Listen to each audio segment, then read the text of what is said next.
आज माझ्याबरोबर एक सायकल एन्थुझियास्ट आहे. She is a lady cyclist and she has completed races abroad as well. She discovered her passion and then she just took off with it. We have Anjali ma'am here and today we are going to get to know her. Let's just begin. Anjali ma'am, tell us about why cycling. Cycling because it is good for the environment, good for your health, and not much of expense involved. Can you remember your first memory of cycling? Oh yes, it was summer holidays, always school days, and afternoon time was cycling. Can you tell us a little bit about your background, like what got you into sports and cycling? Well, I was into trekking and a little bit of swimming. So once while trekking, I met these two gentlemen who were above 60, and they were going to cycle from Goa to Cochin. And I said, wow, that's like a long distance. And they said, well, if we can do it and they were above 60, so can you. So just practice a little bit and you can do it. So that's how I got inspired. Instead of calling them what stupid people like cycling all the way and all that, I just got inspired and I took it up. Can you tell that how can a 8-year-old or a 10-year-old, like how can he get it into a professional way of cycling? See, to get into professional way of cycling needs a lot of training and needs good equipment. So you need a good team, good coaches.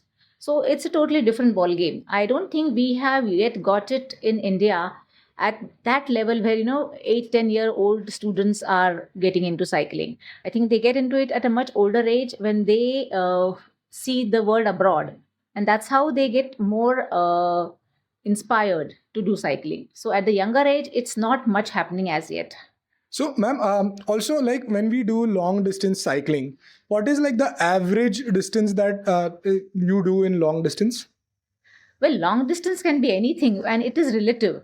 Like I have done a cycle ride, say, of 50 kilometers today. So somebody might think 50 is long, but I have also done a cycle ride of 1200 kilometers. So even that is a long distance cycling. So it's cycling is relative. The distance is relative.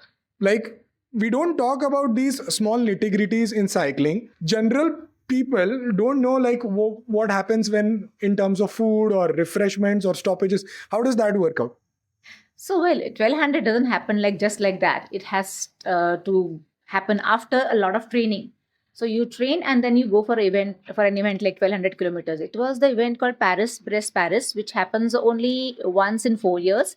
And participants from all over the world come for this event. And it starts from Paris, goes to Paris, Brest, and comes back to Paris.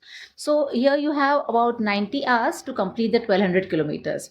And you have to plan your breaks, your sleep, or your rest period, or your eating time. Everything is calculated in the 90 hours. So you have to have a good plan before doing this. We can say that you are hardcore into cycling. Let's say, what is one message Anjali now can give herself when she just started?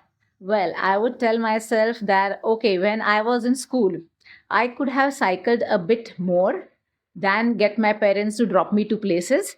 Like when you're in school, you are not allowed to ride a two-wheeler or you can't drive a car. So whenever you have to go a little bit further, you ask your parents to drop you. So simple message to myself would be, why did you make your parents do that? You had a bicycle. You could have gone by your bicycle.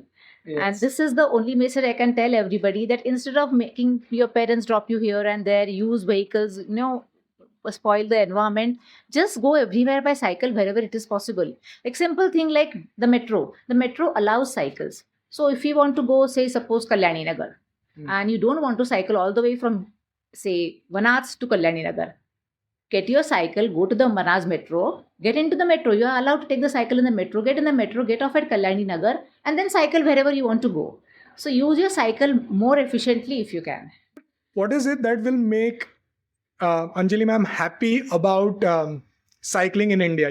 Yeah, I don't think of much of cycling as a sport for international fame or something. I want cycling to become a part of day-to-day life. That is what will make me happier. Like a simple thing, it gives you so much of independence. Like when the lockdown happened, those who had cycles, they were independent. They could go wherever they wanted to, they could do all their jobs. But the maids who were not independent on cycle, or otherwise even workers who are not like cycle friendly and who don't have cycles, they couldn't go to other places because other vehicles were not allowed. But cycle was allowed in those days also. So if you have a cycle, you have a lot of freedom and you are independent. So that is my message, that get your cycle and be independent, mostly to women. A lot of sports in India is highly male dominant. Now, what would be your message to women who want to get into cycling? So women who want to get into cycling have to kind of cross some barriers, because it is still not very common in India to have women cyclists, like professional cyclists. So they just have to get over that barrier and be more focused and not be worried about what will people say. Like if you like cycling, if you want to get into it professionally, just go ahead and pursue your dream. Don't be bothered about what people are saying. 3rd June is the World Bicycle Day, as we know. I would like you to wish our viewers and give a message out on this for the same day. Well, a very happy cycling day to all the people over here. And do try cycling. It is good for your health, it is good for the environment, and it just shows you a different world. What you see of the world on a bicycle is something which you will never see by car or by train or by airplane. So go everywhere and take your bicycle with you. Even when you go abroad, you take your cycle and you will see a different world. There was Anjali ma'am with us. She gave us some really brilliant perspective on cycling. I hope you guys will enjoy this video and take some inspiration from her. Thank you.